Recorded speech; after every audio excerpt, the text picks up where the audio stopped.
ಇದು ನನ್ನ ರಾಜ್ಯ.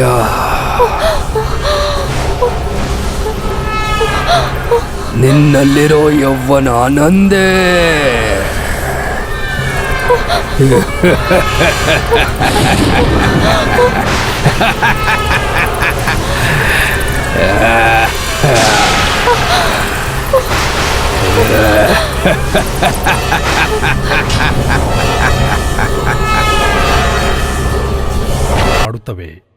Smoking causes cancer. Smoking kills. ಧೂಮ್ರಪಾನ ಕ್ಯಾನ್ಸರ್ಗೆ ಕಾರಕ. ಧೂಮ್ರಪಾನ ಸಾವಿಗೆ ಕಾರಣ. Consumption of alcohol is injurious to health. ಮದ್ಯ ಸೇವನೆ ಆರೋಗ್ಯಕ್ಕೆ ಹಾನಿಕರ. Be safe, don't drink and drive. ಎಚ್ಚರಿಕೆಯಿಂದ ಇರಿ, ಕುಡಿದು ವಾಹನ ಚಾಲನೆ ಮಾಡಬೇಡಿ. Drug consumption is injurious to health. ಮಾದಕ ವಸ್ತು ಸೇವನೆ ಆರೋಗ್ಯಕ್ಕೆ ಹಾನಿಕರ.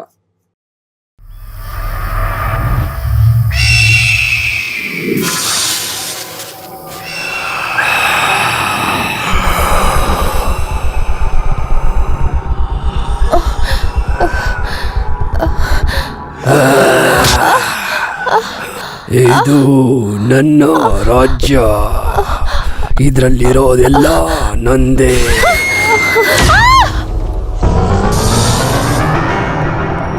ಪ್ರಿಯಾ, ಪ್ರಿಯಾ, ಏನಾಯ್ತು ನಿನ್ನೆ? Priya, what happen? ಏನಾಯ್ತು?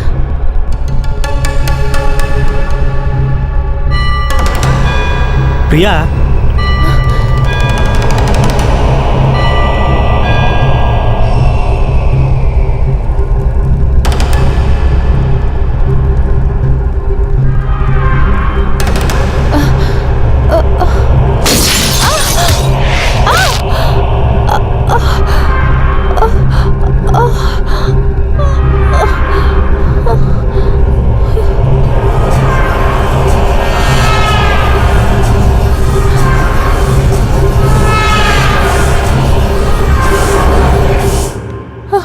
Priya, what happen?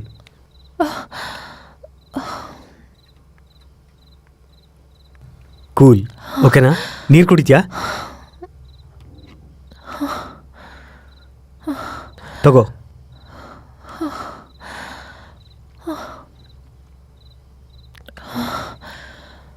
ಪ್ರಿಯಾ, ಆ ಕೋಟೆ ಸರೌಂಡಿಂಗ್ಸಲ್ಲಿ ಓಡಾಡಬೇಕಾದ್ರೆ ನೀನು ಮೆಂಟಲಿ ಸ್ವಲ್ಪ ಡಿಸ್ಟರ್ಬ್ ಆದಂಗಿದೆ. ಅದು ಅಲ್ಲದೆ ನಮ್ಮನ್ನು ಇನ್ವೆಸ್ಟಿಗೇಷನಿಂದ ಬೇರೆ ದೂರ ಮಾಡಿದ್ರಲ್ಲ, ಆಗಲೂ ಕೂಡ ತುಂಬ ಡಿಸ್ಟರ್ಬ್ ಆಗಿದೆ. ಆ್ಯಕ್ಚುಲಿ ಏನು ನಡೀತಾ ಇದೆ ಪ್ರಿಯಾ? ಯಾಕೋ ಈ ಕೋಟೆ ಸುತ್ತುತ್ತಾ ಇದ್ರೆ ಅನ್ರಿಜಿಸ್ಟರ್ಡ್ ಆಗಿ ಏನೇನೋ ನೆನಪಾಗ್ತಿದೆ. ಕನಸಲ್ಲಿ ಪ್ರವಳಿಕಾ ನನ್ನ ಜೊತೆ ಮಾತಾಡೋ ಥರ ಅನ್ನಿಸ್ತಾ ಇದೆ. ಇನ್ಯಾರೋ ನನ್ನ ಕತ್ತು ಹೆಸ್ಗೆ ನಿಲ್ಸೋ ಥರ. ನನಗೇನು ನಡೀತಿದೆ ಅಂತ ಏನೂ ಅರ್ಥ ಆಗ್ತಿಲ್ಲ. ಈ ಮಿಸ್ಟ್ರಿ ಕೇಸ್ನ ನಾವು ಸಾಲ್ವ್ ಮಾಡಬೇಕಂದ್ರೆ ಮೆಂಟಲಿ ನೀನು ಸ್ಟ್ರಾಂಗ್ ಆಗಿರಬೇಕು ಪ್ರಿಯಾ. ಐನೋ, ನನಗೆ ಗೊತ್ತಿರೋಂಥ ಒಬ್ಬ ಬೆಸ್ಟ್ ಸೈಕ್ಯಾಟ್ರಿಸ್ಟ್ ಇದ್ದಾರೆ. ನಾಳೆನೇ ಹೋಗೋಣ. ನಿನಗೆ ಓಕೆನಾ? ಹೋಮ್ ಮಿನಿಸ್ಟರ್ ಅಣ್ಣನ ಮಗಳು ಮಿಸ್ ಆಗಿರೋದಕ್ಕೂ, ಐ ವಿಟ್ನೆಸ್ ಆಗಿರೋಂಥ ಕೆಲಸದವಳು ಮೆಂಟಲ್ ಡಿಸಾರ್ಡರ್ ಆಗಿರೋದಕ್ಕೂ, ಯಾವ ಕಡೆಯಿಂದ ನೋಡಿದ್ರು ಯಾವುದೇ ಕ್ಲೂ ಸಿಗದಿರೋದಕ್ಕೂ ಇದನ್ನೆಲ್ಲ ಆಲೋಚನೆ ಮಾಡ್ತಾ ಇದ್ರೆ ಒಂದಕ್ಕೂ ಇನ್ನೊಂದಕ್ಕೂ ಏನೋ ಸಂಬಂಧ ಇದೆ ಅನ್ಸುತ್ತೆ. ಎಷ್ಟು ಯೋಚನೆ ಮಾಡಿದ್ರು ಏನು ಯೂಸ್ ಇಲ್ಲ ಡಾಕ್ಟರ್. ಯಾವ ಕಡೆಯಿಂದ ಕೂಡ ವಿಷಯ ಅರ್ಥ ಆಗ್ತಿಲ್ಲ. ನಿಮಗೆ ಟೆಲಿಪತಿ ಬಗ್ಗೆ ಐಡಿಯಾ ಇದೆಯಾ? No doctor. Telepathy is a right treatment to solve this problem. ಹೆಂಗೆ ಡಾಕ್ಟರ್? ಟೆಲಿಪತಿಯಲ್ಲಿ ಒಬ್ಬ ವ್ಯಕ್ತಿಯ ಆಲೋಚನೆಗಳ ಸೂಕ್ಷ್ಮ ಸಂವೇದನೆಗಳು micro ether and macro ether ಮೂಲಕ ವಿದ್ಯುತ್ ತರಂಗಗಳನ್ನು ಸೃಷ್ಟಿ ಮಾಡುತ್ತೆ. ಹಾಗಾಗಿರೋ ವಿದ್ಯುತ್ ತರಂಗಗಳು ಎದುರುಗಡೆ ಇರೋರ ಮನಸ್ಸಿನಲ್ಲಿ ಆಲೋಚನಾ ತರಂಗಗಳಾಗಿ ಮಾರ್ಪಾಡಾಗುತ್ತೆ. ಅಂದರೆ ಡಾಕ್ಟರ್, ಟೆಲಿಪತಿಯಿಂದ ಡಿಸಾರ್ಡರ್ನಲ್ಲಿರೋ ಆ ಕೆಲಸದವ್ರ ಮನಸ್ಸನ್ನ ಪ್ರಿಯಾ ಓದ್ಬೋದಾ? ಎಕ್ಸಾಕ್ಟ್ಲಿ, 100% ಮಾಡಬಹುದು. ಆದರೆ ಅದು ತುಂಬಾನೇ ಕ್ರಿಟಿಕಲ್ ಪ್ರಾಸೆಸ್. ಯಾವ ವಿಧದಲ್ಲಿ ಡಾಕ್ಟರ್? ಟೆಲಿಪತಿಯಲ್ಲಿ ಪಾರ್ಟಿಸಿಪೇಟ್ ಮಾಡ್ತಿರೋಂಥ ಇಬ್ಬರು ವ್ಯಕ್ತಿಗಳ breathing, pulse rate, heart beat match ಆದ್ರೇ ಟೆಲಿಪತಿ ವರ್ಕ್ ಆಗೋದು. ಮುಖ್ಯವಾಗಿ ಇನ್ನೊಬ್ಬ ವ್ಯಕ್ತಿ ಮೊದಲನೇ ವ್ಯಕ್ತಿಯಿಂದ ತಿಳ್ಕೋಬೇಕಾಗಿರೋ ವಿಷಯದ ಬಗ್ಗೆ ಪೂರ್ತಿ ಏಕಾಗ್ರತೆ ಇಡಬೇಕು. ಇಬ್ಬರ ನಡುವೆ ಆಲೋಚನೆ ತರಂಗಗಳ ಪ್ರಸಾರ ನಡಿಬೇಕಾದ್ರೆ ಎಂಥ ಸಂದರ್ಭ ಬಂದರೂ ಕೂಡ ಅದನ್ನು ತಟ್ಕೊಳ್ಳೋ ಅಂಥ ಧೈರ್ಯವಿರಬೇಕು. ಇಲ್ಲಾಂದ್ರೆ ಪ್ರಾಣಕ್ಕೆ ಅಪಾಯ. ಆದರೆ ನಿಮ್ಮ ವಿಷಯದಲ್ಲಿ ಒಂದು ಅಡ್ವಾಂಟೇಜ್ ಇದೆ. ಆಲ್ರೆಡಿ ಆ ಪರಿಸ್ಥಿತಿ ಬಗ್ಗೆ ನಿಮಗೆ ಗೊತ್ತಿರೋದ್ರಿಂದ ಪ್ರಾಸೆಸ್ ಸ್ವಲ್ಪ ಈಸಿ ಆಗುತ್ತೆ. But anyway this is a risky process. No problem doctor, ನಾನು ಪಾರ್ಟಿಸಿಪೇಟ್ ಮಾಡ್ತೀನಿ, ನೀವು ಏರ್ಪಾಡು ಮಾಡಿ.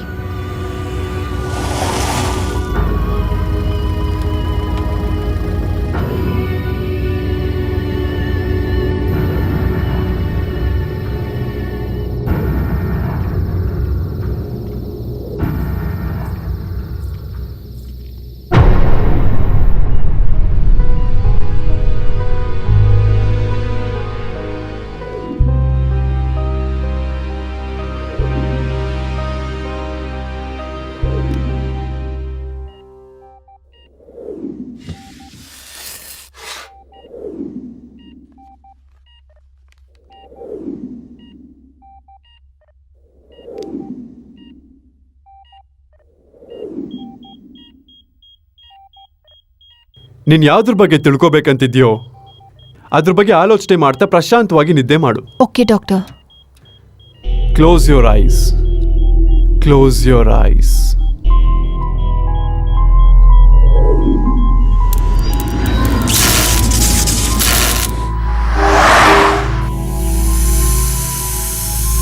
ಹೇ ಪ್ಯಾಲೇಸ್ ಬಂದ್ಬಿಡ್ತು.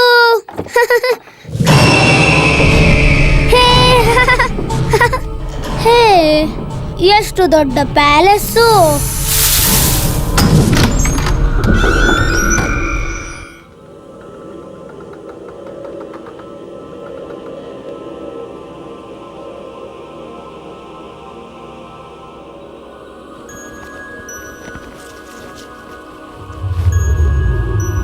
Wow, this is amazing Balu. ಈ ಕೋಟೆ ಬಗ್ಗೆ ಚಿಕ್ಕ ವಯಸ್ಸಿಂದ ಕೇಳ್ಪಟ್ಟಿದ್ದೆ. ಇಷ್ಟು ದಿನ ಆದ್ಮೇಲೆ ನಿನ್ ಜೊತೆ ಬಂದಿದ್ದಕ್ಕೆ ತುಂಬಾ ಖುಷಿ ಆಗ್ತಿದೆ. ಅಲ್ವಾ? ಮತ್ತೆ ನನ್ನ ಆಲೋಚನೆಗಳು ಯಾವಾಗಲೂ ರಿಚ್ ಆಗಿರುತ್ತೆ. ಪ್ರಿಯಾ, ಪಾಪು, ರಾಹುಲ್ ಪುಟ್ಟ. ಪ್ರಿಯಾ, ಏನಾಯ್ತು? ಡಾಕ್ಟರ್? ಪುಟ್ಟ, ಎಲ್ಲಿಗೆ ಹೋಗ್ಬಿಟ್ಟೆ ನೀನು? ಪುಟ್ಟ, ಇಲ್ಲಿದ್ಯಾ? ನಡಿ, ಅಮ್ಮನ ಹತ್ರ ಹೋಗೋಣ.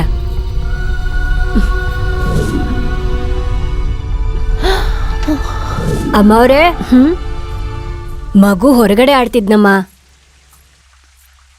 ಕರ್ಕೊಳ್ಳಿ. ಬಂದ ತಕ್ಷಣ ಹೊರಗೆ ಹೋಗ್ತೇನೋ? ಹಾ, ಮನೆಯೊಳಗೆ ಆಡ್ಕೋಬೇಕು, ಓಕೆನಾ? Okay mummy. ಹುಷಾರು. ಅಮ್ಮ, ನಾನು ಹೋಗಿ ಕಾಫಿ ಮಾಡ್ಕೊಂಡು ಬರ್ತೀನಿ. ಬಾ, ನಾವು ಕೋಟೆ ನೋಡೋಣ.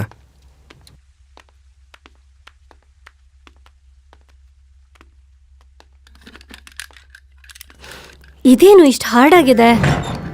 ಈ ರೂಮ್ ಸಮಥಿಂಗ್ ಸ್ಪೆಷಲ್ ಅನ್ಸುತ್ತೆ ಅಲ್ವಾ? ಲಾಕ್ ಯಾಕೆ ಓಪನೇ ಆಗ್ತಿಲ್ಲ? ಕೋಟೆನಲ್ಲಿ ಕೆಲವೊಂದು ಹೀಗೆ ಇರುತ್ತೆ, ಆದರೆ ಇದ್ರ ಬಗ್ಗೆ ಯಾಕೆ ತಲೆ ಕೆಡ್ಸ್ಕೋತೀಯಾ? ಮೊದಲು ನಾವು ಬೆಡ್ರೂಮ್ ನೋಡೋಣ, ನಡಿ.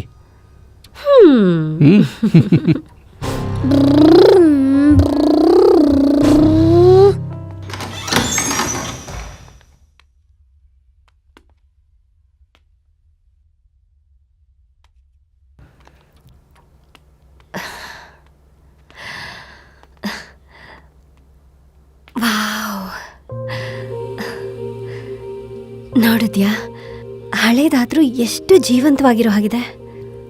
ನೋಡ್ತಾ ಇದ್ರೆ ನೋಡ್ತಾನೆ ಇರ್ಬೇಕನ್ಸುತ್ತೆ. ನನಗಂತೂ ನಿನ್ನೆ ನೋಡಬೇಕು ಅನಿಸ್ತಾ ಇದೆ. ನನ್ನಲ್ಲ, ಅಲ್ಲಿ ನೋಡು. ಅದ್ಯಾವಾಗಲೂ ಹಾಗೆ ಇರುತ್ತೆ. ನೀನು ಯಾವಾಗಲೂ ಹೊಸದಾಗೆ ಇರ್ತೀಯ. ಮದುವೆ ಆಗಿ 6 ವರ್ಷ ಆಗಿದೆ.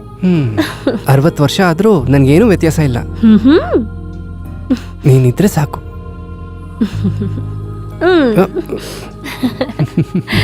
ಮಮ್ಮಿ, ಅಯ್ಯೋ, ಅಳ್ಬೇಡಮ್ಮ, ಏನು ಆಗಿಲ್ಲ, ಅಳ್ಬೇಡಮ್ಮ, ಏನು ಆಗಿಲ್ಲ. ಮಗು ಏನಾಯ್ತು? ಏನಿಲ್ಲಮ್ಮ, ಬಿದ್ಬಿಟ್ಟ, ಗಾಯ ಏನೂ ಆಗಿಲ್ಲ. ಇಟ್ಸ್ ಓಕೆ ಪ್ರಬಲಿಕಾ, ಮಗುಗೇನೂ ಆಗಿಲ್ಲ.